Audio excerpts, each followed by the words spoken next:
I want to thank you for being willing to do this Zoom call with me. And I want to tell you, it really means a lot to me. And I'm really grateful that you and I have the kind of relationship where you're willing to do this and we both want to.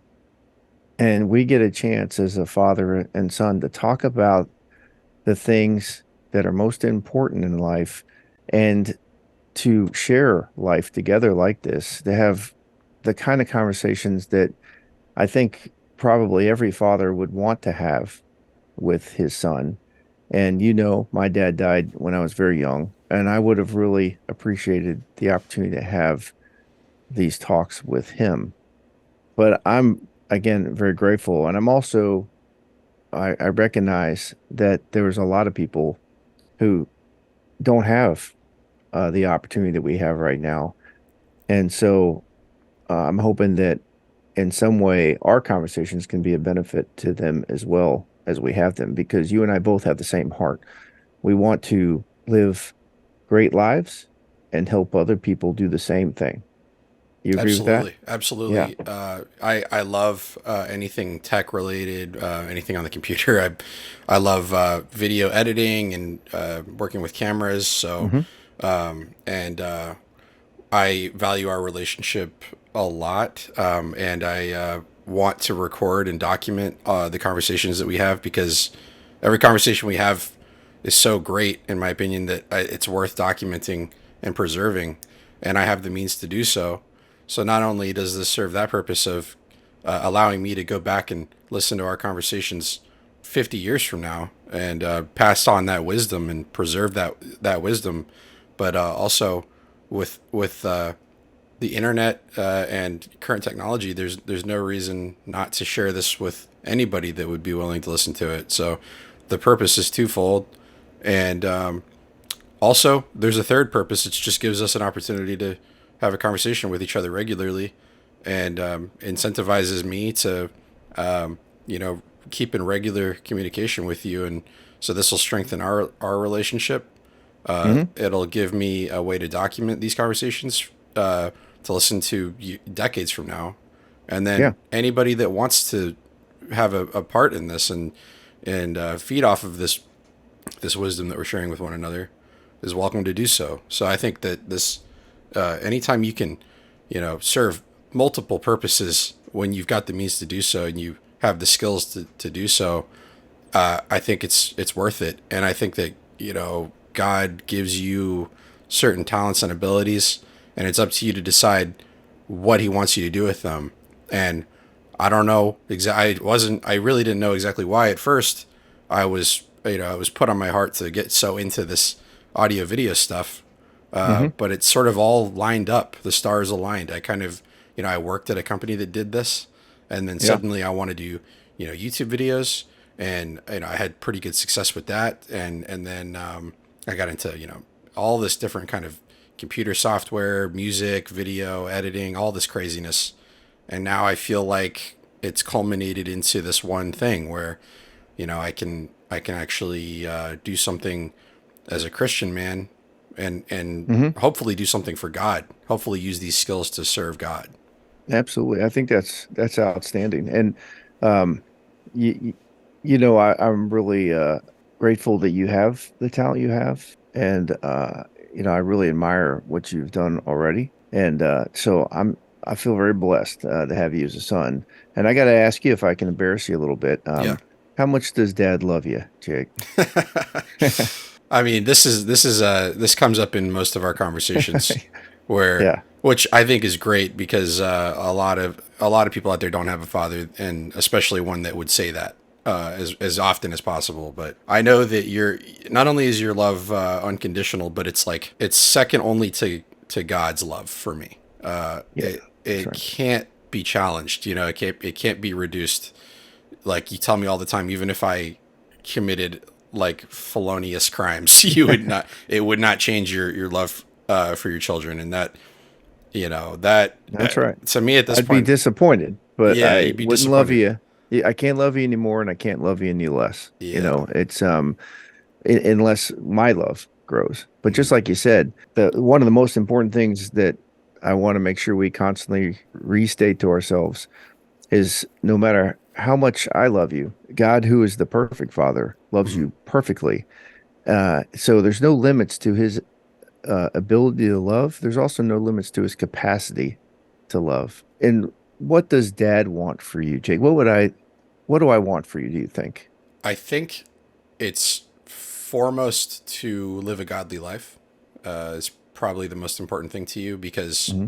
everyone who cares should want their child to, well, first of all, go to heaven, which Sure. I think sounds kind of I don't know. That's not a great answer, but I think to have a relationship with God is the most important thing to any Christian man for his children to have a good relationship with God, and then Yeah. Yeah. second to that would be to be successful and happy. And Okay. not that happiness is necessarily a virtue, but it's the product of living with God. It's Yeah. I not might say something. joyful. Yeah, yeah. Yeah. Joy. No, no, you're right. I mean, so you're you're right. I want you to experience the fullness of life, Hmm. and that fullness of life which God gave you is experienced as you remain in a relationship with Him.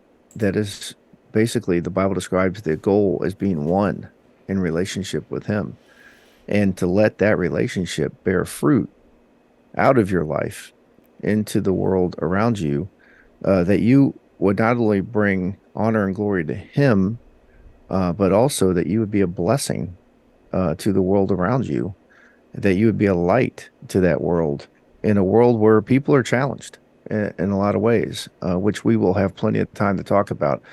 But I want you, and you used the word success, and so some who have grown up in a church environment might think, well, it's not about success. Well, I guess it depends on how you define it, because you and I talked about this last time, Joshua 1:8. I won't go back into that. We did that in podcast one, I think, but Joshua 1:8 uses the word success on purpose. And yes, it does matter. But it also, of course, matters how you define success, which we're going to do in these podcasts. And so, yes, uh, Jake, I want you to experience the fullness of life and to live the life that God intends for you, which is the life that you always wanted, well, always would have wanted, if you could possibly understand right now what that could possibly be. Because, see, what I hesitate to say is, and you hear this, people say this all the time. Hey, I want you to live the life you always wanted. Well, the problem is your wanter is pretty bad.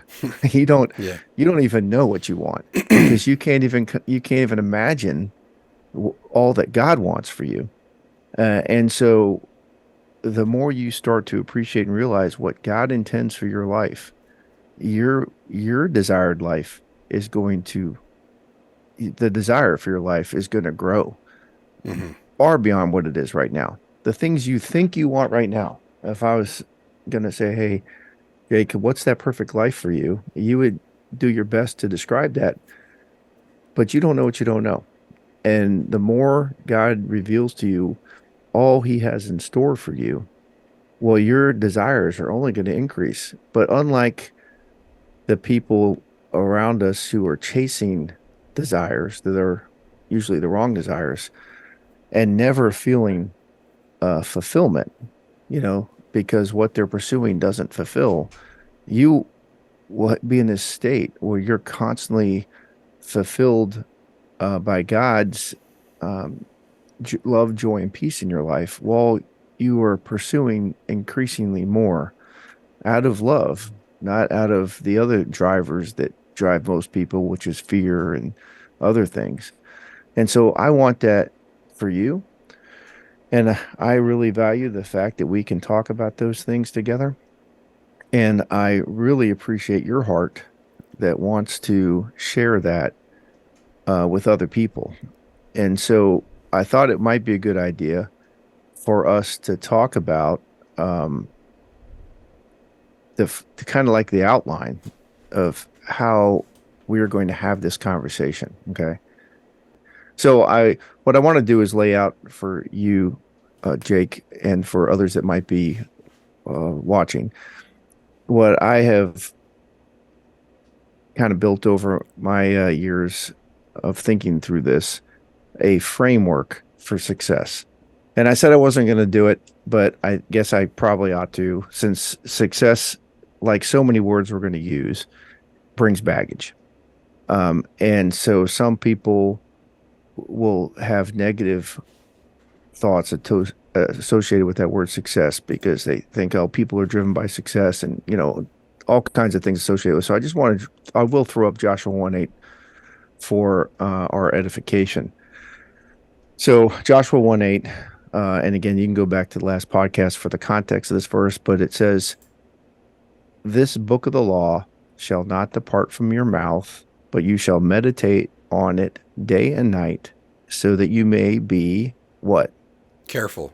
Careful to do according to all that is written in it. Now I'll stop right there with that word careful. Careful.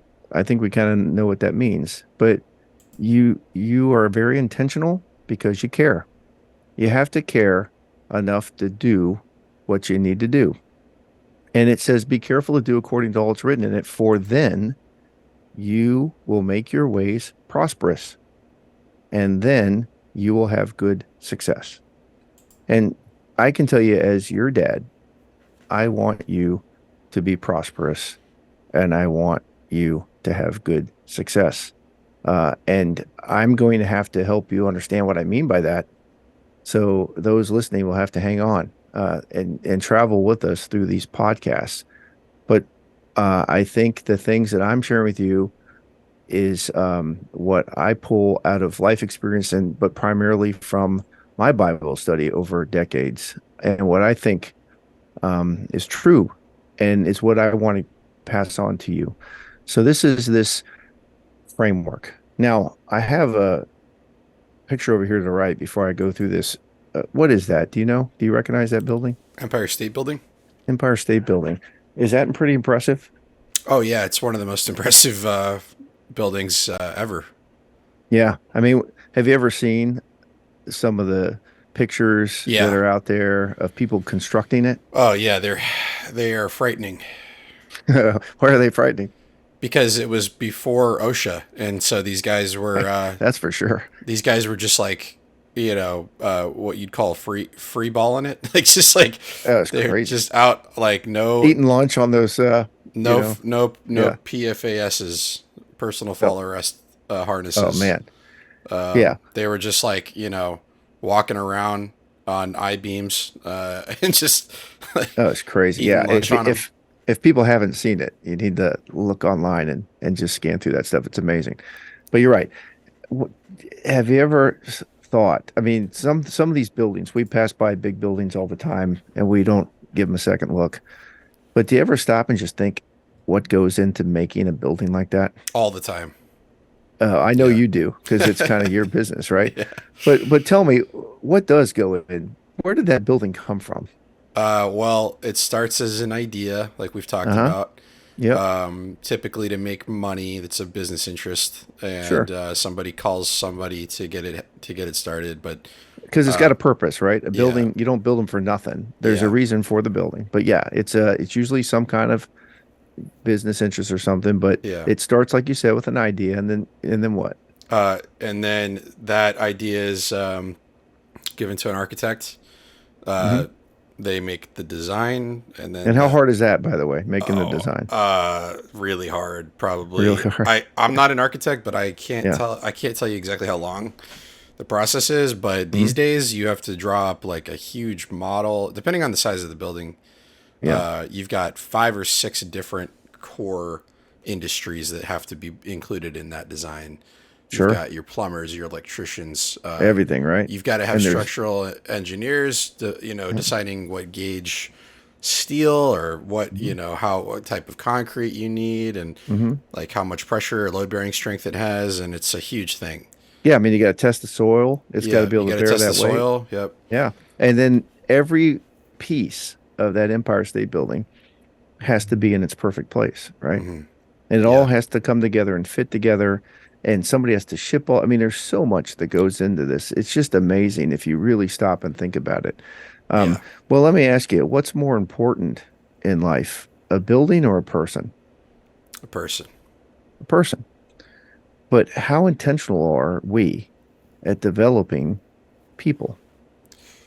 Oh, we are not intentional with developing people. We sort of live and let live and let people kind of do what they will because in these days I think it's people are terrified to try to help people personally. Yeah, sometimes people don't want to receive it. I mean, the one thing about buildings is they don't have um, a personality. They can't resist, right? So that Yeah, that's obviously different. But certainly it is.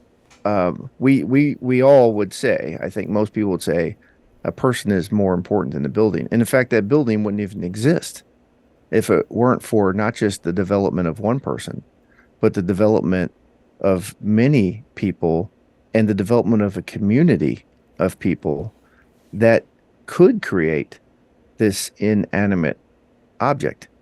And you're absolutely right, Jake. The thing that matters most seems to be the thing we focus on the least.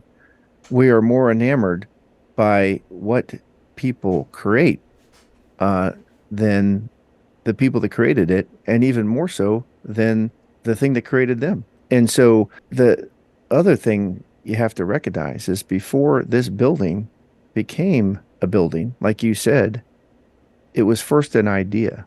It was first a vision. It was invisible before it was visible.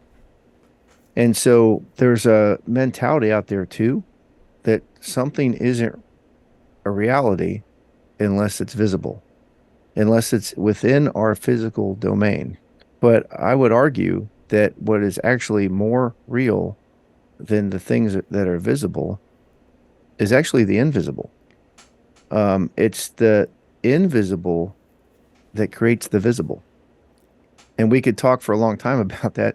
And the point being though, is that building is the product of people who had invisible ideas that were created, that were shaped by other people and information. And in much the same way, the life that you build is at everything really that matters that's going to result in your physical world around you is going to come from your invisible inner self. It's what's in you that's going to create what happens outside of you. And it's what's inside of humans that creates this entire complex community of life that we are all lamenting half the time. We don't yeah, like what we see, but we keep looking outside of ourselves to fix what we don't like, when in reality, the problem is what's inside of us. And like the old pastor said, the heart of man's problem is the problem with man's heart. It's the inside us that creates the life we're living more than anything else. Again, ultimately, the first place we have to start in developing the life that God would have for us, the life that we would want if we understood everything God understood that He has in store for us. We have to start by working on what I have on this diagram described as our soul. And again, I'm not going to anchor on all these things. I just want to talk about the framework because we're going to come back to all these things. Okay. And so that inner self of you, we're going to talk over these podcasts about your soul and the parts of it that I want to help you grow in, and I want you to help me grow in. And the parts that we'll talk about will be the invisible nature of our mental side, emotional, physical, spiritual, and social. Again, I'll talk about what those mean. But out of that, what we project out into the world are character and competence, the two primary attributes in my mind of influence and leadership in the world. And this I described down at the bottom here of the part that has been called leading self. Before we can lead others, we have to lead self. And again, words have baggage. And of course, to be a good leader of self, You have to be a first follower. And we're going to talk about what that means too. Someone once said that leaders know the way, go the way, and show the way. Of course, Jesus said, I am the way. So if you want to know the way, we're going to talk about that. And you can't show somebody how to go where they want to go if you don't know how to get there. Mhm. So this starts The blind can't lead the blind blind. can't lead the blind. That's right. And so we're going to talk about these things. Again, I we won't talk about all this today. But then there's 7 areas of excellence that we're going to talk about, which over the years I feel are the primary focus areas, areas of effort, areas where you want to be excellent in your life, which will shape your life. And you've got to work on them continually. But and they all start with F, the 7 F's to help me remember them and help me communicate them to other people. And the top one is your faith. And we're going to talk a lot about faith. And we're going to describe that faith is not just a blind faith. It's not just, you know, trusting in nothing. It's faith is actually what connects you to your invisible reality that means everything to you. It is your path to real understanding, understanding the things that cannot be discerned simply by your physical nature. So it's your faith. And then the other area is your family and friends, your relationships. I want you, Jake, and anybody who's willing to go along this journey with us to have just fruitful relationships, to have wonderful relationships. I think there's much wisdom that we can share that we didn't invent to help people have the kind of relationships that I know most people want and often don't know how to have. Then we're going to talk about your function. And what I mean by here is I believe, Jacob, that your passions, talents, skills, and abilities have been given to you by God to use to glorify Him and to be a blessing to the world around you, to make the world a better place. There's a place for Jacob. You've already kind of talked about that a little bit, but I want to help us identify what that function is and how to be excellent in it and what the Bible and wisdom would tell us you should do to build that amazing structure in your area of function. And then your finances. These are your resources. And money is not bad. We're going to talk about. It can be used for bad things, and it can be used for really good things.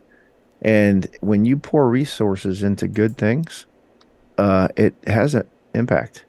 Yeah. And yeah, and I think a lot of people are struggling with finances. Do you know anybody struggling with finances? Me. Well, I'm just there kidding. you go. Yeah. I need this class. I need this. But yeah. So one of the things I wanted to say at the front of the conversation was that this we've talked about. You've known people who, when they decide they're going to be Christ-like, they go and put on like a brown shirt and sandals and go out to walk around in the streets and like sell their house and start Yeah. getting a posse of people following them around, and they literally try to literally become Jesus like he is in the movies and stuff, and or whatever. Like they try to literally become him, and I think the idea that God doesn't want you to be rich, for example, is a little bit misconstrued and a little bit confused. And I don't think God has a problem with a follower of Christ being successful financially and actually wealthy. Because I think if you are wealthy and you are a follower of God, you're able to then better serve the community. It doesn't mean be like selfishly, vain and just like hoarding up goods and, having tons of possessions. And I'm a little bit conflicted on that too. I don't even think it's a problem to have possessions as long as they don't become your idol, as long as they don't control your They can't life. possess you. Yeah. Yeah. But so you're yeah, we're gonna dig deep into that Yeah. topic. And you brought up a lot of things that are worthy for discussion, Hmm. and there's a lot of debate in uh, not only Christian circles, but in society. Another thing that people might struggle with in our conversations is I believe there's a right answer, but I also bring with that belief humility. Hmm. Um, I hope I'm not as Yeah. humble as I'd like to be, although I I'm would extremely say that. humble. And that's I'm Yeah. most proud of my humility, but I still have work to do. But yeah, so I think that you brought up, finances is a major Yeah. issue in life that people struggle with in one part because most people are upside down financially, but also there's a moral application to that people struggle with. And so we need to throw those cards on the table. We need to take a hard look at it and not just go out to social media and seek the statistical social morality. What I mean by that is statistical morality is, hey, what's right or wrong? Well, let's take a poll. And if 55% of the people say that it's right, then I guess it's right because the majority statistically say it's right. So it's got to be. Hmm. That's not what we're after. What we want is real truth Yeah. on these things. So we're going to look at finances. And then this other one is future, which is how do you plan out the future? How do you plan out your life and how do you stick to it? You need to be excellent at making the most of the time you have available to you. And Hmm. we're going to talk about that. And then we're going to talk about your fitness, mental, emotional, physical, spiritual, and social. Yeah. I've got that acronym wrong, but it's over there by soul. And then we're going to talk about fidelity. And what is that? That is you actually doing the things that you say and said you're going to do.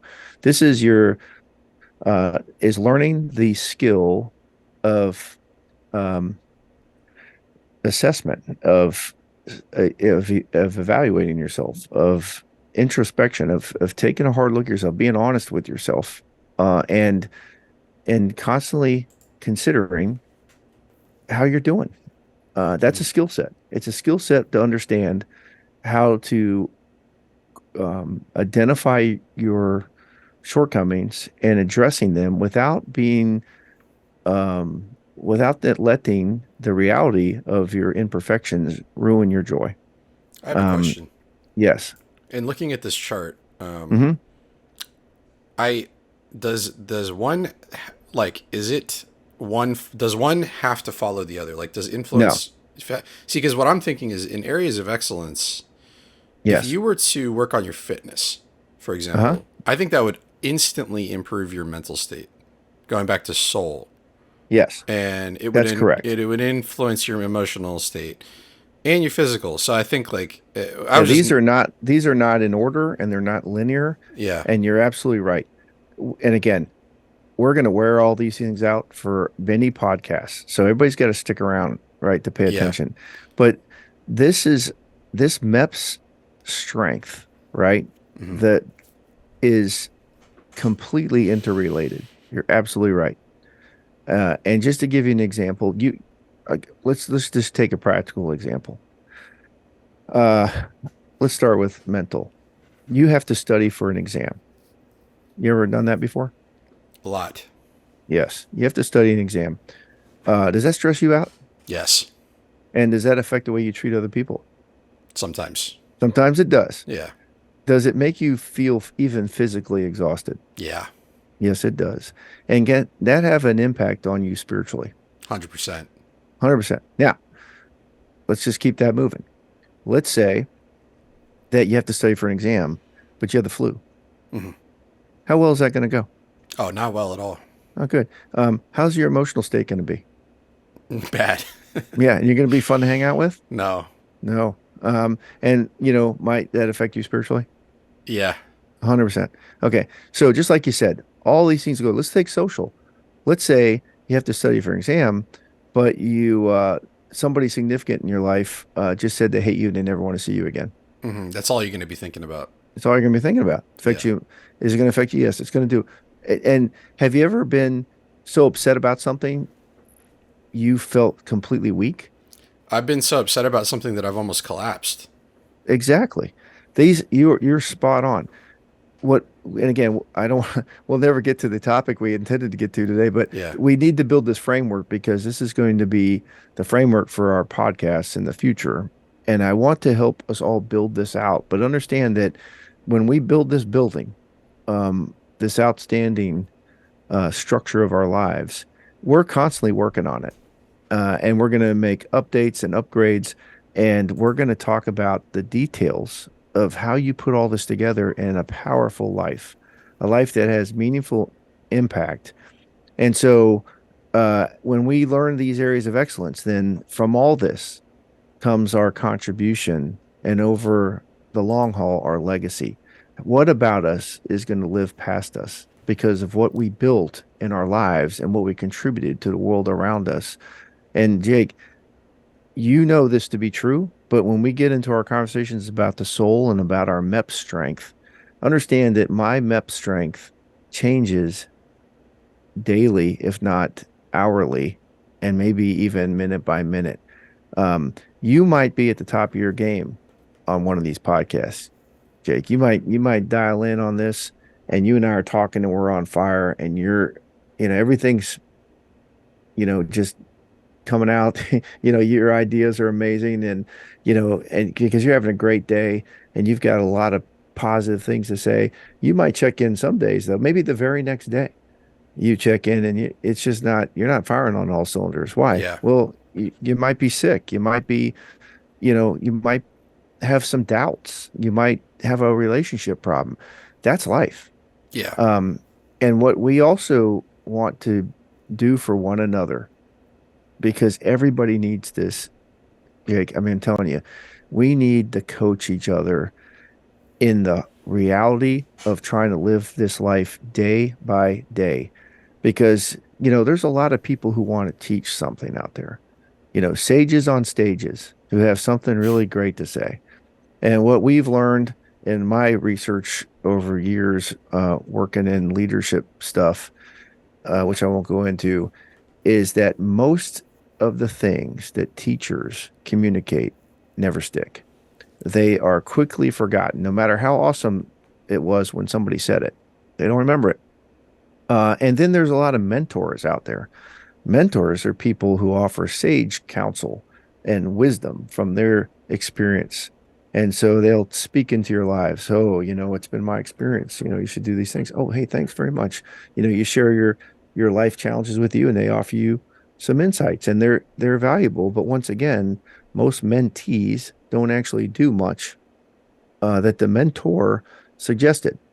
That's just what we have found through lots of studies and places I've worked in the past. Um, but who's really valuable is the coach. The coach is the person who's on the field with you, who is who is out there watching you play, who's got the life experience, who's got the knowledge of a teacher, the life experience of a mentor, but is on the field with you, good days and bad days, is Mm. there with for the wins, is there for the losses, Yeah. and it wants you to win. I think And yeah, I go ahead. I think that humans we approach learning kind of incorrectly. We think of it like oh, I'm going to sit for this seminar and I'm going to pick up everything he has to say about, finances and I'm going to go and kill it. Yeah, I think what it really comes down to is it's a decades long, lifelong process of devoting yourself to one subject that you want to improve on. And every time you go through an hour long class or whatever, you're only going to pick up and retain maybe like 5 or less% of what was said. And so you yeah. have to do that constantly throughout your life until eventually you've accrued so much of that knowledge over time that you're competent. You're not going to sit and get it all in one session.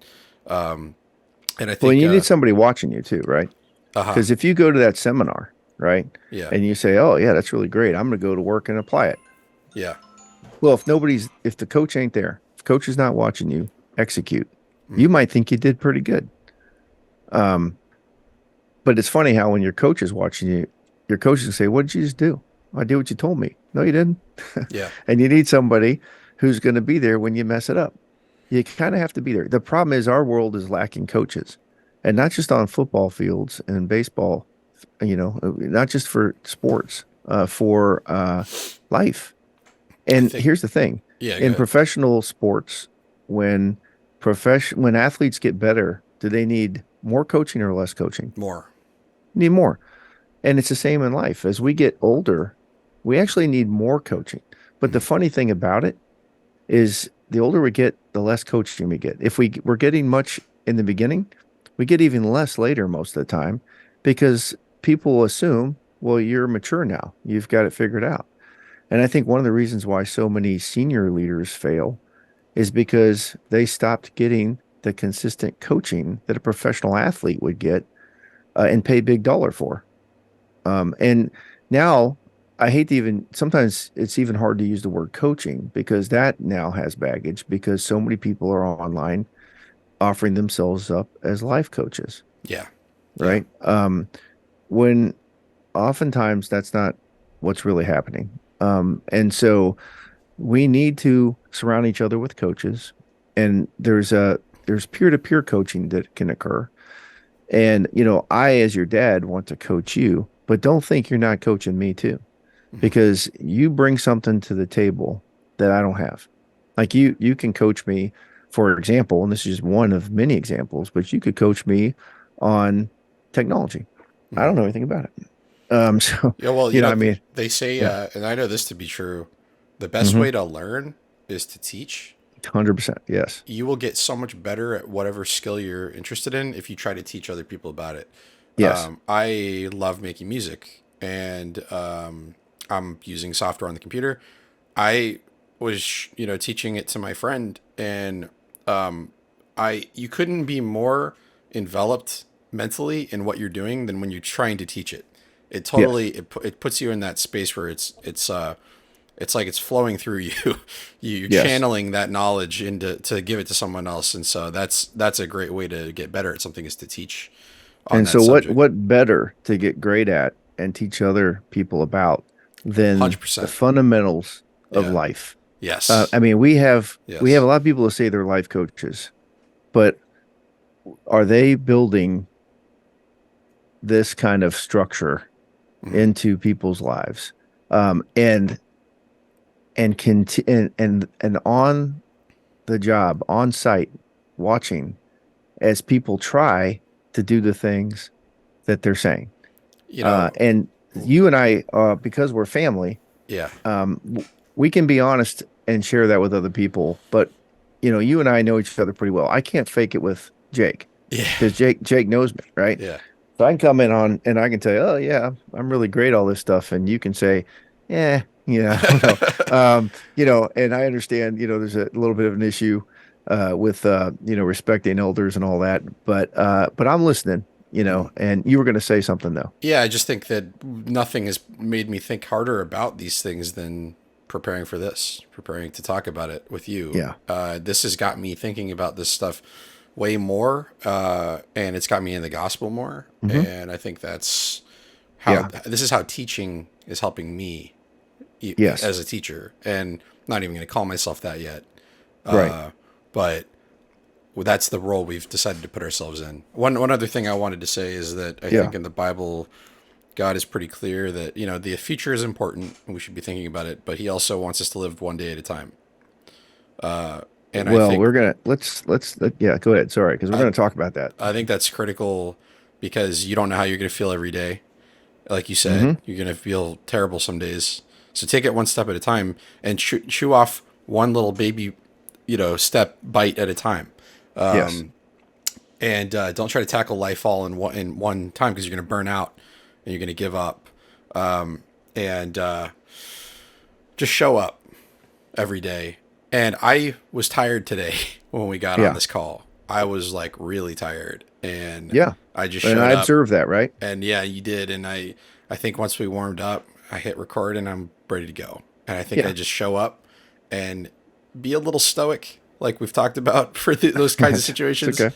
and just be tough. And if you just get started and just show up and have a good attitude, and your attitude will be affected by the way you present yourself, like you've told me so many times. Yes. Literally, the way you physically present yourself can affect your mental state. Well, these things are tied together, right? Yeah. Yes. And just forcing yourself to smile, for example, will Hmm. make you a little happier. And it Yeah. sounds stupid, but it's not. Yeah. But you're right. And so you're really hitting on some stuff. And like I said, we're not going to try to stick to our total plan because we'll let this conversation flow where it's needed. But to your point too, this is so important for us to appreciate for ourselves and when we're working with other people. The fact that this MEP strength is inside of you, it's very invisible in many ways, but it's also visible in some ways. But we need to understand that we're not always up to the same uh, capability each day and each moment that we are on other days.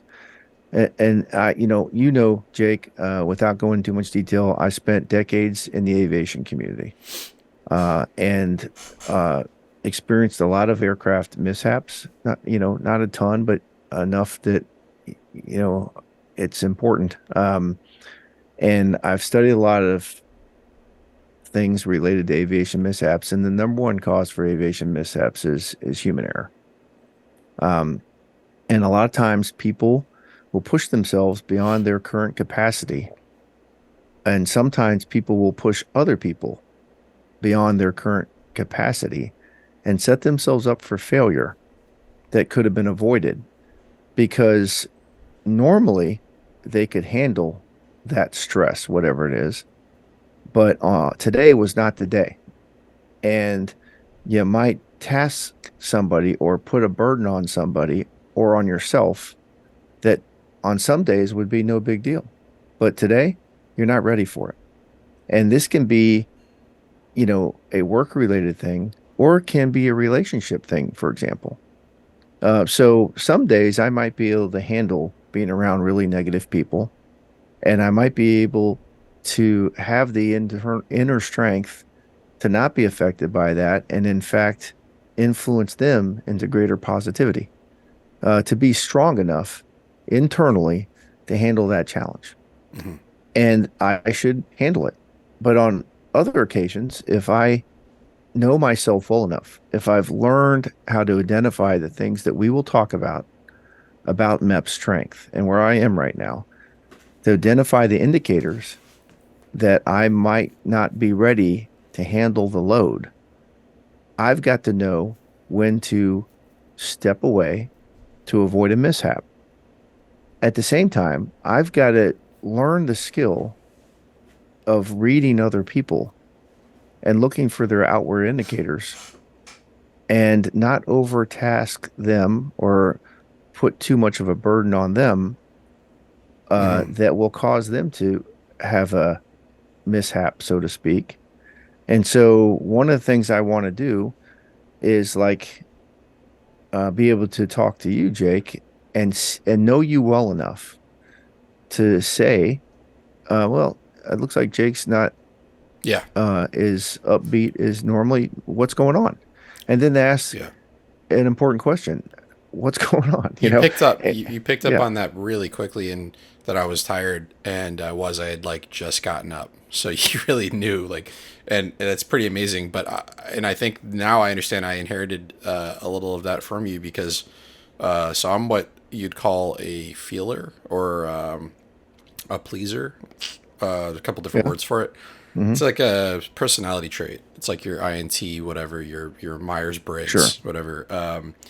But so I have hypersensitivity towards other people's emotions, hmm, and other than that, as a product of that, I am uncomfortable with other people around me being upset. So hmm, if I feel that I've upset someone, I can't let it go, hmm, and I am very tuned in to how other people around me are feeling just based on their body language, and that can be a good thing and a bad thing. But sure, I'd like to use it as for good. I'd like to be able to look at someone and say, "Oh, you're having a bad day. Let me back Yeah. off a little bit." I come across people a lot who are the complete polar opposite, and they have no sense of when you're not trying to have a conversation with them, or like they are just completely in their own world. It's all about them, completely self-centered and inward, and they can't. They're completely oblivious to like obvious signals that you're giving off, like, "Hey, I don't want to talk about that," or "I don't really want to talk to you right now." So Yeah. that's something that I think can, Well, yeah. yes, and we're going to talk Oh, about that too. And a popular term for what you're describing is emotional intelligence. yes, And we're going to dig into that on another podcast as well right. because it matters and it matters a lot. And so we're going to hit that as well. And I'm glad you're kind of giving us some teasers Yeah, because what we want to do is break all these things down and then put them all together into this framework. And I put down here this Luke 14:28 through 30 verse. And again, now for those who might be listening in, we're going to end up referencing a lot of Bible. And, I know everybody out there is going to have a different opinion or thought on that. And just, take it on board and we will dig deeper into why we do it when we move forward. But this is what Jesus said. He said, "For which of you, desiring to build a tower, does not first sit down and count the cost, whether he has enough to complete it? Otherwise, when he has laid a foundation and is not able to finish, all who see it begin to mock him, saying, 'Well, this man began to build and was not able to finish.'" And I've always appreciated this verse for many reasons, these verses. But what we're going to do is we're going to sit down and consider how are we going to build this building of our lives, and consider what it takes and come up with our plan and put the plan together and execute the plan and continually refine and develop the building so that we um, don't have in our lives what so many people have in their latter years is this terrible burden of regret, and the cost, the effort that it takes to really live life the way you should day by day.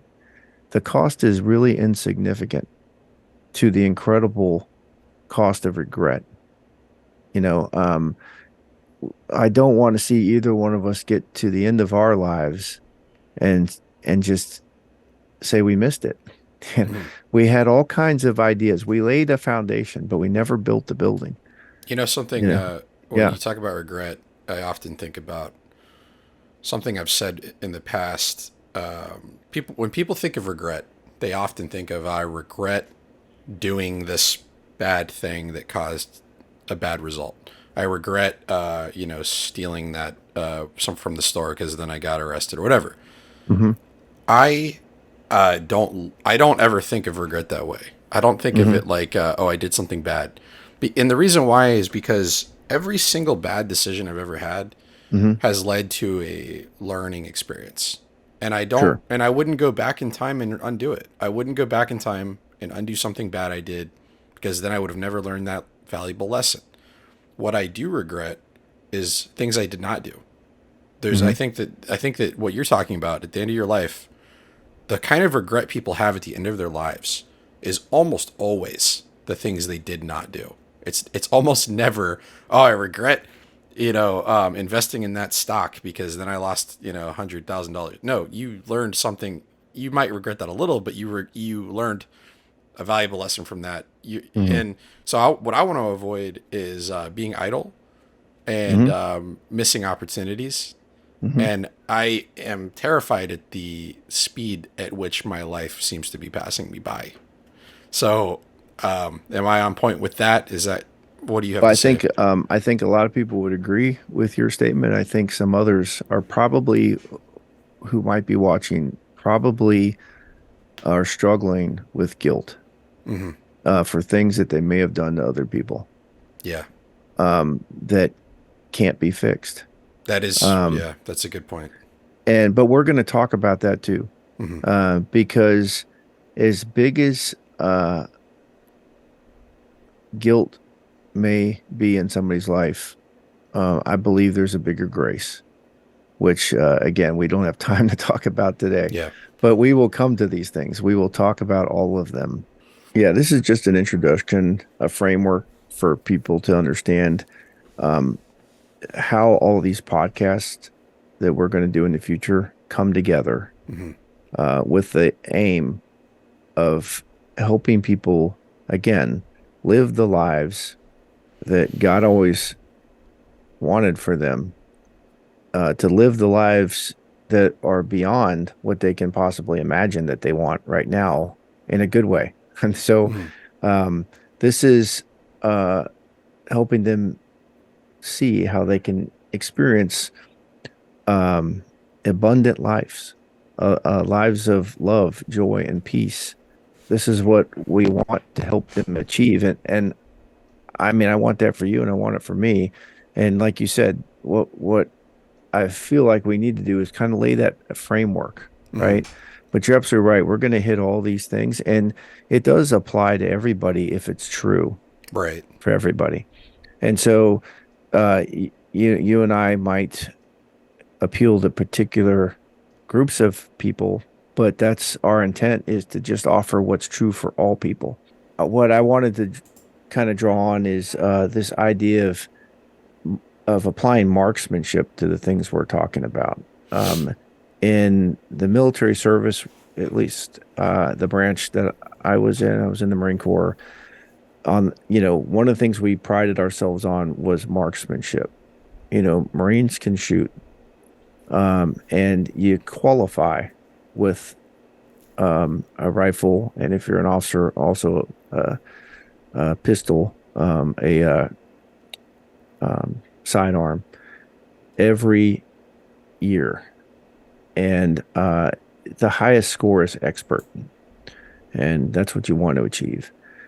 And so, Marines, all Marines can shoot really well. Some can shoot expert.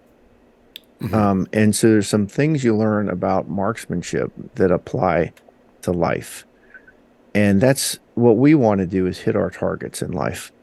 The word sin, I won't go into it in detail, but the word sin, you hear this a lot in the Bible. Another word that has a lot of baggage with a lot of people, but it So, basically means to miss the mark. It's right. an old It's an archery term. archery term. Yeah.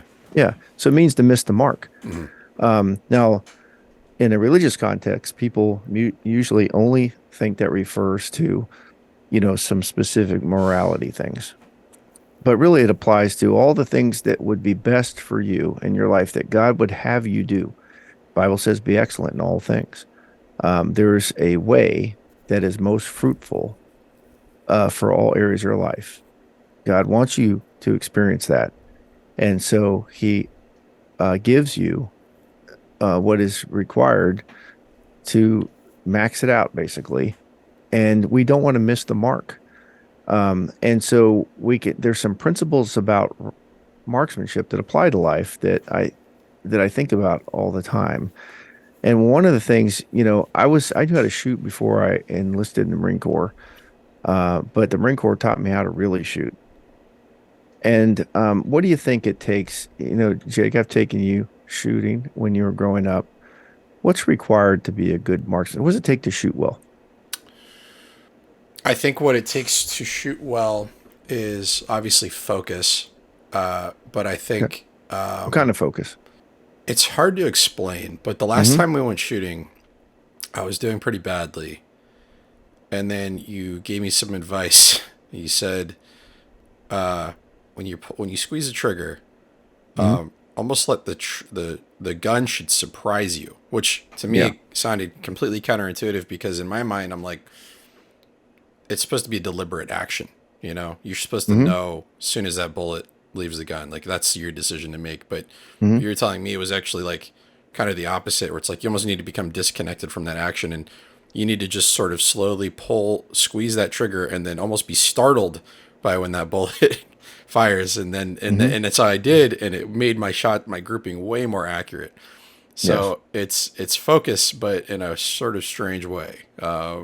Yeah. So you're talking about trigger squeeze, and that's a big Yeah. deal. Yeah. Um, and you're right. What people do is they jerk the trigger, and why Yeah. do they jerk the trigger? Because they're anticipating the the Yes. gun going off, and they get nervous, and so they squeeze it real hard, and it causes the small movement Yeah. at the point of departure Hmm. results in big miss Yep. down range, right? Yeah.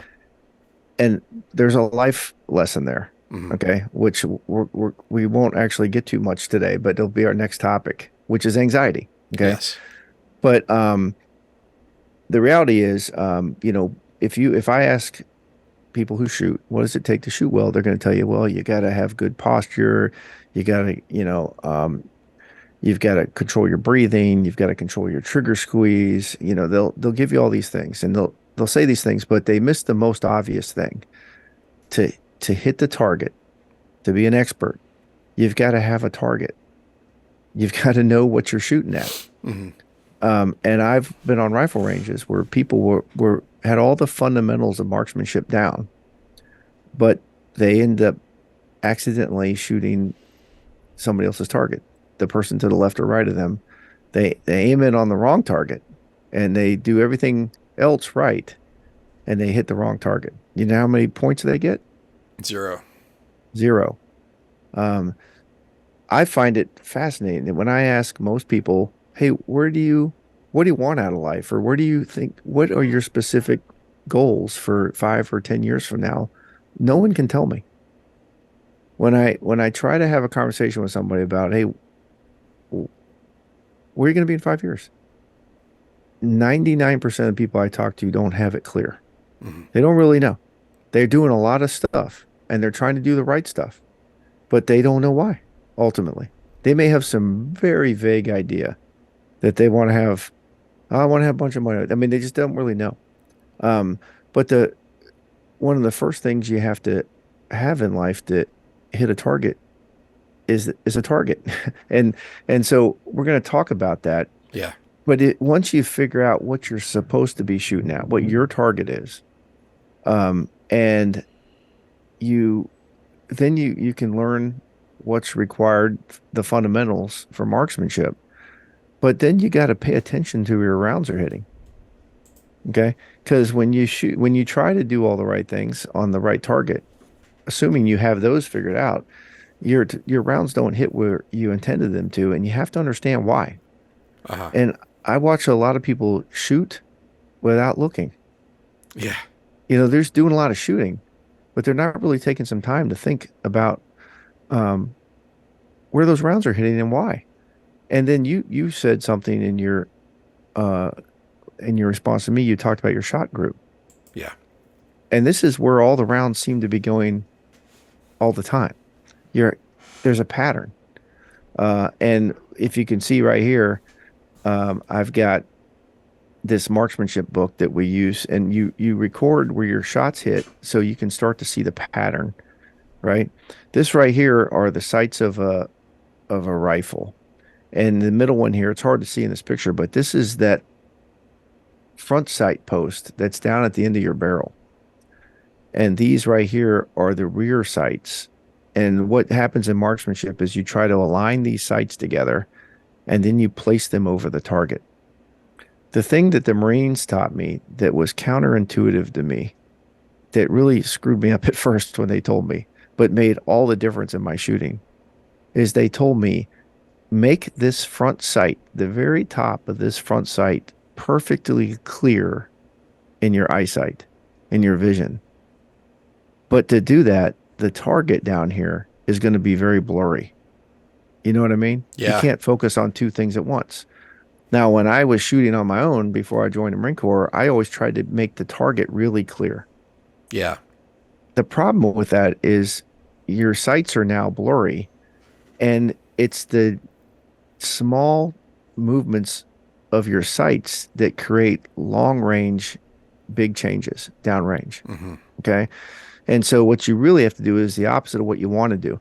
You've got to have a blurry target in the background. So I mentioned the first thing is you need to have a target. You have to know it's not perfect, but you have to have a plan. You have to have an idea of what that 10-year, 5-year vision is and accept the fact it's going to be a little blurry, Yeah, so I but you have have to have it. Yeah, go ahead. I have a bunch of thoughts on this. Yeah, So we are not in control of the future. We don't know that's what's correct. going to happen. So Yes. for us, a goal is sort of it should never be like, oh, this is going to happen. This goal is going to happen. And it's not to make an excuse for yourself where you Hmm. can be like lazy and you can not meet your own standards. Hmm. But what I've said for years, what my perspective on goals has changed a lot. And I here's what I think a goal is. Hmm. Let's say I my goal is I'm going to run a marathon, but I'm terrible at running. I'm like it's like my worst workout. But my goal is to run a marathon. If I am able to after several months of training am able to run half a marathon, did I fail? I don't think so. I don't think I failed because I didn't reach my goal of running a marathon. What I think the point of a goal is it's not something necessarily to obtain. It's not something that you have to obtain or you fail. What a goal is it's a target like you're saying. It's something to shoot for. And I would put to you that had you not set that initial goal of running a marathon, you would have never achieved what you achieved. You would have never been able to run half a marathon. So, what my point is set your goals extremely high because even if you never reach that goal, just having that goal allowed you to become so much better than you ever would have had you not had it. So, that's kind of the way I've looked at goals. Is if your goal is to become a millionaire, chances are it's going to make you, at the very least, more financially well off and more financially savvy for having tried to pursue that in the first place. Does that? Yeah. Well, I've got a lot of thoughts on that, Yeah, and we'll spend more than one podcast talk about goal setting. yeah, But you bring up some interesting points, which I suspect if anybody's listening, it's gonna spark a lot of thinking in their mind too, and that's where we want to start. yeah. We want to start with what do we think about these things? Mm, And I think the key takeaway here is that you need to have a blurry target, but you need to focus your eyes on this front sight post. And for us in life, this front sight post is being very clear about what we're doing each day, um, one day at a time. That to what we are doing today should be very clear based on a blurry target. I want to pour all my daily energy into my blurry goal downrange. And I have to pay attention to my shot group. So everything I do has an impact. Is the impact hitting my black target, that blurry target downrange? mm, Are the rounds hitting? Are they center mass? And if they're not, I need to make adjustments. The other thing, you see this person with the funny hat right here? yeah. That's a range coach, and that's a shooter. We always have coaches on the range who watch with us from their experience. These are really good marksmen, and their goal is to help you hit the target. And they watch you, and they watch to see what you're really doing, and they see things you can't see. And so they will give you advice while they're watching you. They'll look at your shot group and they'll tell you to make adjustments before you shoot the next round, right? And they'll help you see what you can't see from their experience. And the goal for the coach is to help you get your rounds on target as quickly as possible so you don't miss the target. Make every shot count. And so a key point here is that we need to have the blurry target. We need to be very clear about what we're doing each day to hit that target. And you need a coach. You need people in your life who are going to help you. And the last thing I'll tell you as a lesson from the rifle range is no matter how bad the weather is outside, no matter how hard the wind is blowing, No matter how hard it's raining, your score counts. On range day, you go and you shoot, and you can come back with your low score and say, well, it was windy. Yeah. Guess what goes in your record book? Yeah. Whatever you shot. Yeah. And so we need to understand that a lot of people are worried about their environment. Oh, if life were better, I'd Yeah. be better. No, you be better and make life better. Hmm. And there's no excuses. Um, and God gives us the ability to choose how we respond to something. He gives us response ability, Hmm. which is another way of saying responsibility. Hmm. We are responsible for our own lives because God gave us the ability to respond to our circumstances. And we can't control our environment, but we can control uh, our inner environment, what's inside of us. And we can control our response. And that's what we want to focus on. And I think the last thing I want to anchor on before we get into our first topic, which will probably be next episode, which will be dealing with anxiety, Yes. because that's a big issue in people's lives. I talk about it with people every single day. Hmm. So I thought that this would be something we just throw out right up front. So just to review though, this is the framework. We want to hit expert. We want to shoot expert in life. And I want to talk about this last thing that's, again, drawn from my military experience, called the 5 paragraph order. Unless you grew up in the military, or I think Marine Corps and Army, you know exactly what I'm talking about. If you didn't, you don't. But this is an important lesson I learned after decades in the military, is that, the military has to do big, important things, right? Hmm. I mean, when the military goes to fight, lives are on the line, right? Yeah.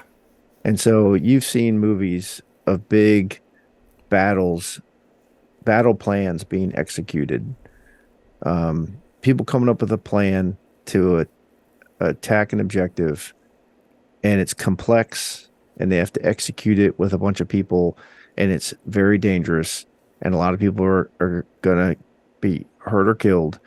And so you can't afford to make mistakes, right? Hmm.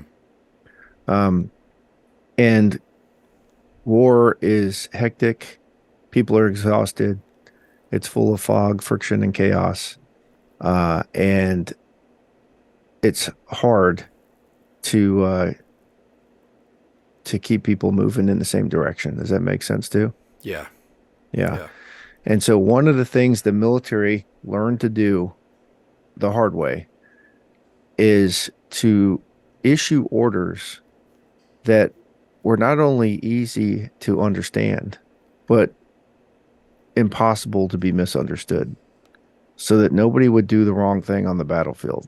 Keep it simple, but one of the ways they help do that is whenever they write and issue an order in the military, they issue it the same structure, so that you know what to expect when you read it, and you know where to find information, and it's always organized the same way.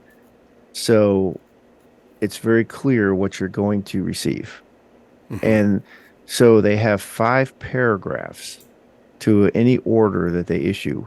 Big orders, little orders. They will do a 5 paragraph order, even if all we're doing is uh, cleaning the barracks. They're gonna everything they do is a 5 paragraph order, and those 5 paragraphs are always the same. And their situation, mission, execution, administration and logistics, and command and control. And the acronym that they use is SMEAC.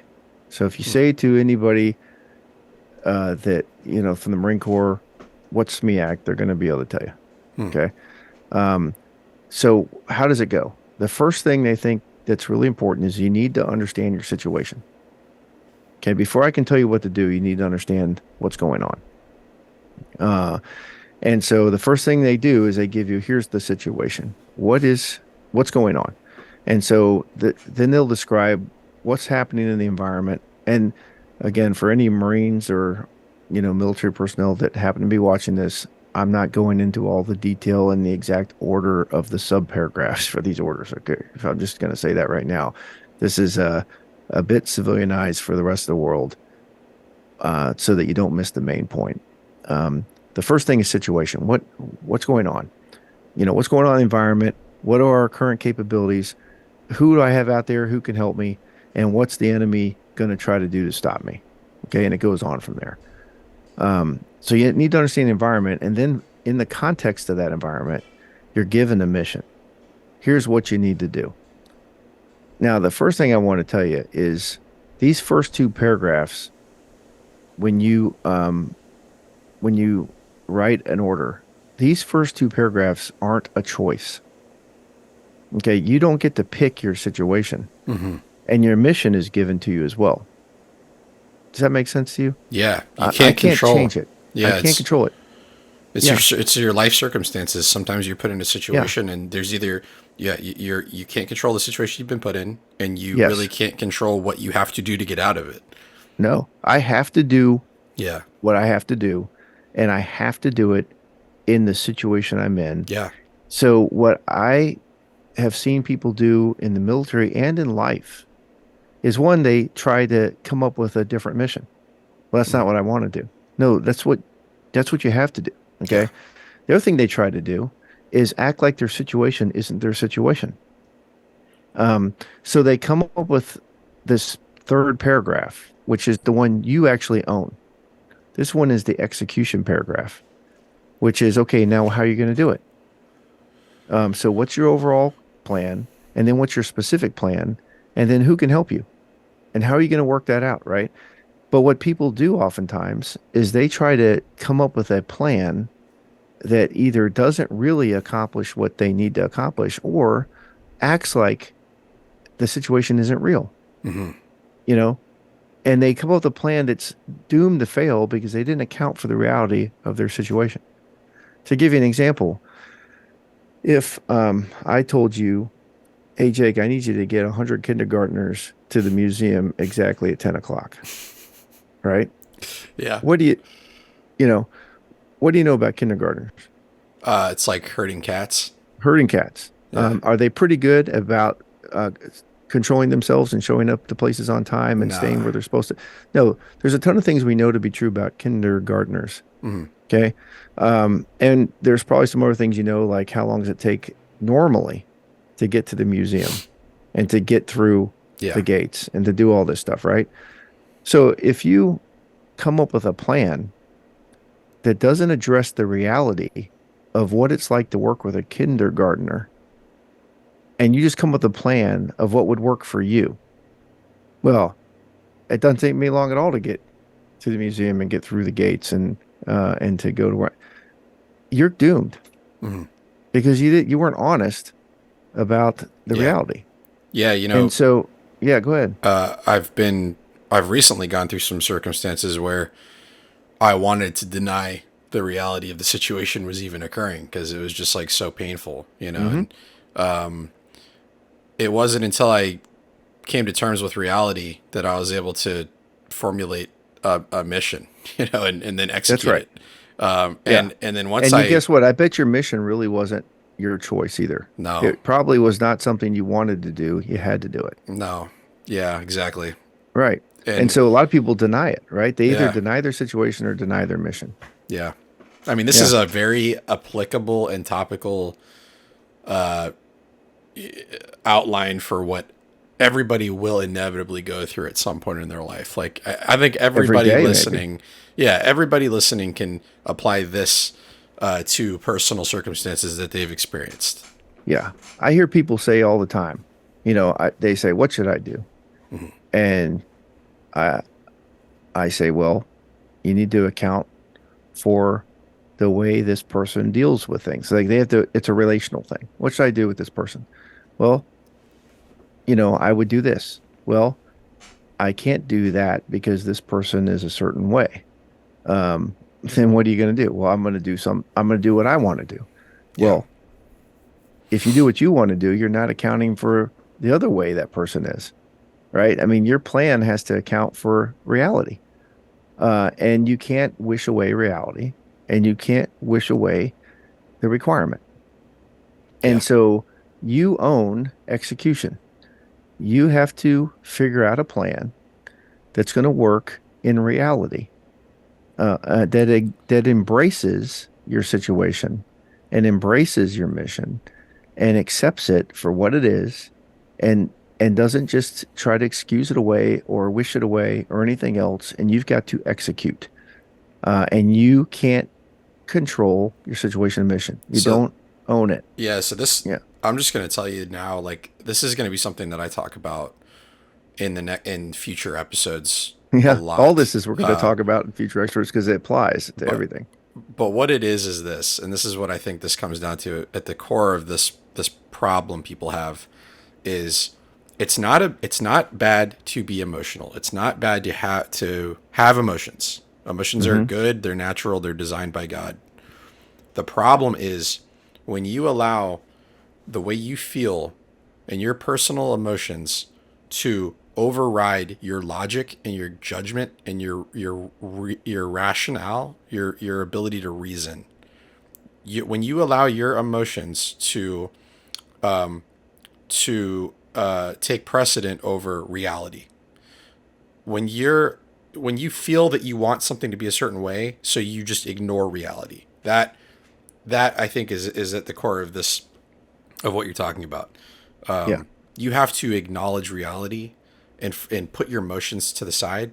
And I think furthermore, you need to be master of your emotions. Don't let your emotional state control you. You need to be in control of those emotions.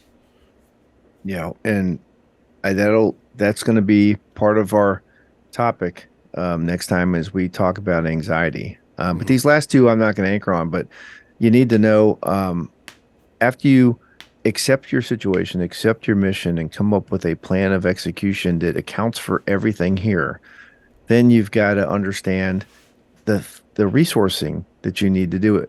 If you say you're going to do it, what do you need to get it done? And then you got to understand how you're going to basically communicate to yourself and to other people and receive feedback and adjust based on that feedback. You have to have a plan for how you're going to actually um, kind of navigate through your execution plan. And this is another area that people fail at. They come up with their plan and then they jump in their plan without having a feedback mechanism in place to be able to assess real time whether or not it's working and how to adjust real time when you need to make modifications to the plan you started with. Because, like somebody once said, no plan survives first contact with the enemy, because the enemy gets a vote too. Hmm. And it's not just human enemy, it's life. You might have a plan to get something done, and maybe you had these things figured out, but then something changes along the way, and you need to have a plan to adjust on the fly, on the spot. Um, and somebody else once said that the plan ultimately is nothing, but planning is everything. Hmm. Because it's you thinking about this stuff that matters most. You may not actually do what you thought you were going to do, but you going through this SMEAC process sets you up to be able to adjust accordingly. So this is important. And then I think the last point, well, a couple points though, and we'll call it quits for today, Hmm. because this is a framework for all our other conversations. So we talked about this overall framework. We talked about our goal of shooting expert in life and identifying our coaches and watching, identifying our target, picking our coaches, and paying attention to our shot group. We talked about our personal 5 paragraph order. We have to understand our SMEAC. And then another point is, as we talk about our frame of reference, our pattern, we need to, let me go back to situation. For us to be able to come up with execution, for us to have a good plan and understand our mission clearly, we need to really truly understand what's true, what's actually true about our situation. Hmm. Um, and if we don't if we can't answer the big questions correctly, then we'll misinterpret everything else. If we have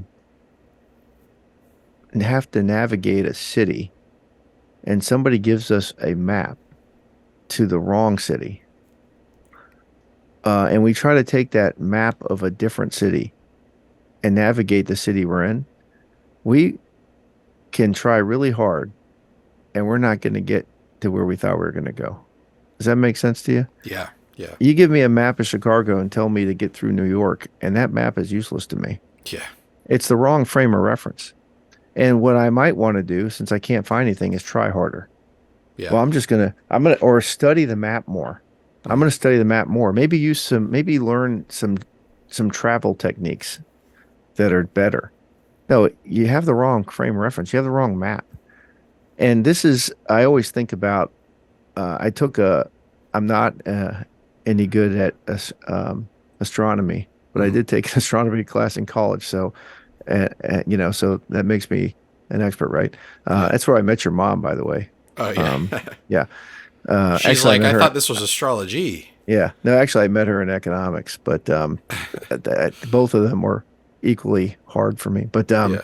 at any rate, this reminds me of the time when we thought at one point that the solar system uh, all revolved around the Earth. Wait a second. The solar system does not revolve around the Earth. Oh, jeez. Yeah, well, the Earth is flat, but apart Yeah. from that, no. Well, this is the Ptolemaic view of the universe. Because what happened was everybody assumed, for lots of reasons, that Yeah. all the planets revolved around the Earth. But the problem was when they looked at the planets, it didn't seem to make sense because Yeah. they didn't move right. Yeah. And so instead of adjusting to reality, they came up with these complex ways of trying to describe I didn't. why the I didn't. why the Yeah. yeah, this is real. Wow. Why the planets did what they did. This is Oh man, really what they tried to do. that's Um, insane. okay, I'm glad you used that word insane. Okay, because I got to ask you, what is insanity? I just think it's funny how you could see how they thought like certain planets were just going in loop de loops. That's the only It's way just they were so trying to find crazy. a pattern to make it work. But see, that's the whole point. You said it's insane. You said it's crazy. Yeah. And Jake, I got to tell you that insanity is essentially not having a grip on reality. Yeah. And most people, I hate to say it, and nobody be offended, please. Most people are actually living insane lives because they have been living off this framework for life, this belief system that is fundamentally wrong, and they're trying to come up with complex ways to make it right.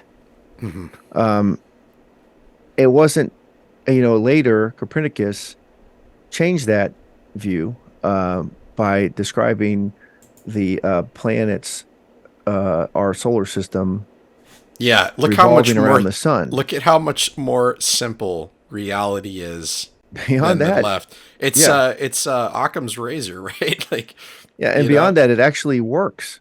Right Yeah. now, he wasn't completely right. So again, Yeah. I'm not an astronomer, and we'll get all kinds of hate mail about this, from people who care. It does matter, I and think we need viewers to for that to happen. But yeah, okay. You're right. I'm simplifying this for the sake of our Yeah. discussion. But the point is I see people living lives trying to make something like this work instead of accepting the truth. Yeah. Yeah. And I'm going to tell you that before we can do all these other things, before we can build this framework, before we can decide what kind of house to buy, who you should marry, where to put your money, where it's right and how much money you should have, all these things. The first thing you need to get right is your fundamental situation in life. Hmm. What is ultimately true? Why am I here? What is life all about? And there are definite answers, and everybody, whether they admit it or not, are trying to answer those questions. The most important thing about you is what you believe to be true about God. Yeah. And what you believe to be true about God will define how you view everything else and will define the quality and content of your life, and will be the foundation of whatever framework you establish for living this life. And so you've got to understand that truth, and you also have to understand what, you have to have the right understanding of God, and you also have the right understanding of what He desires for you, what He wants for your life. And probably the vast majority of people who will pop on this channel that do, will have a view that maybe there's no God, or that if there is a God, He's very impersonal. Or if there is a God who is personal, He's personally very angry and just wants to punish you. So Um, you're talking about like atheism, deism, and there's then there's all kinds of yeah, isms, yeah, but there's also a lot of Christians, people who say I'm Christian, yeah. but they don't really believe that God is intimately involved in their specific daily activities with a specific intent and desire for their specific life. Hmm. Like that maybe God has, you know, given them forgiveness for their sins so they can go to heaven. Now their job is just to live their life any way they want. I That, lived that way for a long time. yeah. And I had that perspective for a long time, and it's not until recently that I realized that that's not at all what Christ preached. You know, that's not at all the and way it's described by Paul or anybody in right. the New Testament. You're not supposed to get saved and then just keep living the way you were. You're supposed to be completely transformed. Well, and he also doesn't intend to put a bunch of restrictions on your life to limit you and just make you perpetually miserable. Hmm. The exact opposite. What he wants to do is, again, show you how to live an abundant life, uh, live a joyful life, a loving life, a peaceful life, a wonderful life. That doesn't mean he's going to eliminate all your problems in life. He's going to show you how to live a joyful life despite life's challenges. And we want to help ourselves and others appreciate that. And so that's what we're going to talk about. And the last thing I'm going to say is when we have all that right, then we can make good decisions. And this is something called the OODA loop from my aviation days that was developed by somebody named Colonel John Boyd. And again, if you went to Top Gun or someplace like that, you know exactly what I'm talking about. But most people have never heard of it. It stands for observe, orient, decide, and act. And where this came from was it was studying dogfights. You know what a dogfight is? Yes, it's like a Okay. fight. It's like in Two aircraft or two airplanes. Yeah, multiple aircraft fighting against fighting each each other, other. right? Yeah. Well, we were getting too many people shot down in dogfights. And so we can't, even though we had better airplanes, we were still losing too much. And so Colonel John Boyd and others sought to really study and understand what makes winners and what makes losers, right? Hmm. And what he learned was that in a competitive environment, um, what happens is two people are trying to make decisions as quickly as they can and as effectively as they can. And the person who can decide the most effectively and the quickest wins, Hmm. right? And so he started really looking at how do we make decisions. And what he said was it's a loop, a process that's going on in your brain all the time. And the first thing you have to be able to do is observe. So you have to see what's going on because you can't fight what you can't see. And 80% of all combat aviation kills are unobserved entries, and you don't get a chance to fight, right? And so you Hmm. get shot down. So the first thing you have to be able to do is observe what's going on around you. Then you have to orient. Okay, what does it mean? This is what I see, but what does it mean in the context of what's going on all around me, right? How does it make sense? Yeah. Sense makes sense. Okay. Sense makes sense. Observe, orient, and then make a decision and then act upon that decision. And after you act upon that decision, well, you got to reobserve because Hmm. it has a result, right? And this is going around continually. Have you ever seen somebody get attacked and they get attacked so fast almost do nothing because they don't know what to do? Yeah. They flounder. Have you You're ever seen a person who has been taking martial arts and they're black belt in karate and then they get attacked by somebody and they just kind of flail because they can't orient, yeah. right? It happens so Yeah. fast they can't get their mind right. And then they can't make a decision and then they just get beat up, right? Well, we every single day you've got this going on all the time. You're going to see what's around you. You're going to decide what it means in the context of your reality, and then you're going to do something about it. You're going to decide and make an action, and you're going to see the results. Well, if you can't see because you're looking in the wrong places, then you're lost. If you can't make sense out of it because you don't understand your environment, then you're not going to make a decision. And then you're going to make the decision anyway, and you're going to act on it, and then you're going to misinterpret what happened. Does that make sense to you? Yeah. So you're automatically set up for failure if you don't have your orientation correct. So we've got to help people understand how to make sense out of things they observe. And what is required to make sense out of what is observed is understanding what can't be observed. You understand what I mean there? Understanding what cannot be observed. Can Yeah. you expand on that? Sure. I'll give you an example in relationships. Have you ever seen anybody misinterpret somebody else's behavior? Yeah. Yes, it's happened to me. People have misinterpreted things that I have done or said. Okay. So I'm just going to give you a hypothetical scenario. Somebody that you know and you care a lot about, um,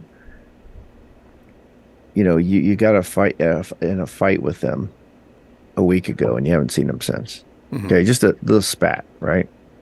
And you've been thinking about it and you care about them a lot and you go into a fast food restaurant and they you see them and they walk right by you and they don't even give you the time of day, right? Um, they just walk right by. And maybe you even say something to them and they don't respond. They just walk right past you. What do you think? What's going on? I would assume that I'm being shunned. Okay. So you saw something happen, you observed it, right? And then you had to orient to it. Yeah. Okay. So your orientation was based on what? What I observed. Well, you observed it was based on more than what you observed, wasn't it? It was based on context Context. A context that you had in your mind. prior to the situation. Yeah, something happened in the past, but you formed an opinion based on what you had experienced to interpret what you observed. So then in the response, you said, well, if they're going to treat me that way, I'm not going to talk to them either. So you make a decision and you act on it. Okay. Yeah. And then you're not talking to that person. And so that has an impact. And maybe the impact is they don't talk to you. And this starts to build, right? What you didn't see though is you saw the person walk right by you, didn't give you the time of day. What you didn't see is that they had earbuds in Yeah. and they were in the middle of a call with another friend who just lost a family member Yeah. and was in crisis. Yeah. That was also a reality, but you didn't see it. Yeah. And so you misinterpreted their behavior and you read into it based on your anxiety Yeah. because you created an imaginary scenario which you chose to assume was true, but it was all in your imagination. Right. And so much of this orientation comes from what is unobservable at the moment, And it's right? assumptions. It's a lot of assumptions, And right? this is an aside, but Hmm. you just got me thinking about something that happens a lot to me where let's say you're driving somewhere, someone Hmm. cuts you off and you get really mad because you're like, this person's being a jerk. Hmm. and what's their problem. And what I often think about when that happens to me and I get angry, I think, okay, maybe this person is rushing their wife to the hospital, Yeah. or maybe this person just, uh, someone they love just died and they're having a Right. horrible day, and Yeah. so that's the unobserved as well. You Yeah. have to consider that you don't know the full picture in front of you. Right. So, I mean, so this is the point though, Mhm. is it's in these daily observations and actions um, that shape the outcomes of our days and our lives. And so much of that has to do with our orientation about what's true. And in fact, our orientation about what's true will direct our observations because you will look for things that you think are relevant based on what you believe to be true and important. And when it because you can't see everything. You have to focus on something. You talked about focus. And so your focus will be in no small part based on what you believe to be true. And I think our mind fills in the gaps with incorrect information. Sometimes it does. Yeah. So we're going to talk about those things. So we haven't gotten into our first topic, which I think will be on anxiety, Yeah. um, and how all this relates. But as you know, to set the stage for all the rest of our podcast, we took a little extra time to describe where we're going with all these podcasts. So it's the success framework. It's learning how to be experts in life, uh, learning how to write our personal 5 paragraph orders and execute them for success. We are talked about the importance of having the right frame of reference, the right framework to understand the fundamental truths that are required to make sense out of everything else so that we can make good decisions. And then we talked about the decision cycle that is going on right now in your head all the time, and how important it is to be able to see clearly based on the right orientation so that we can make good decisions and act in ways that are going to have the kind of outcomes that we want to see in our lives and the lives of those we love. So I think that's probably good for now. Next time we'll talk about anxiety and we'll talk about that God wants you to live in constant love, joy, and peace. And we're going to talk about some of the joy killers that are in our life, the things that rob us of the love, joy, and peace God wants. Here's a laundry list of some of them. Yeah. And the one we're going to anchor on is uh, the kind of fear that's really anxiety. And we'll talk about that.